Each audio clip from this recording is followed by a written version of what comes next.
Sif the Great Wolf is not a monster guarding a treasure. He is a sentinel of tragedy, eternally bound to a vow he took in the deepest reaches of the past. Found deep within the Darkroot Garden, he guards the grave of his master, Knight Artorias the Abysswalker, and the Covenant of Artorias ring. But Sif's true purpose is not preservation, it is protection. If the player has completed the Artorias of the Abyss DLC, the true context of this loyalty is revealed.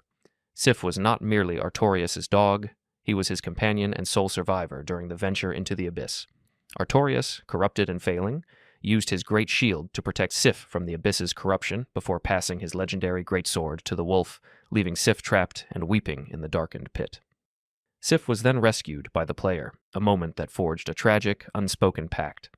Years later, Sif's fight is a demonstration of absolute protective loyalty.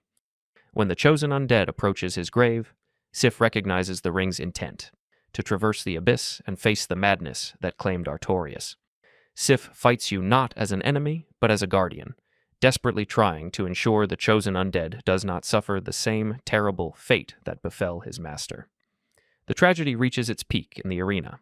At low health, Sif begins to limp, his movements becoming labored and pained, yet he refuses to surrender his duty. Sif's loyalty is defined by two actions: accepting the burden of the sword and willingly fighting his friend to save them from a fate worse than death. The only reward Sif seeks is the right to prevent history from repeating itself.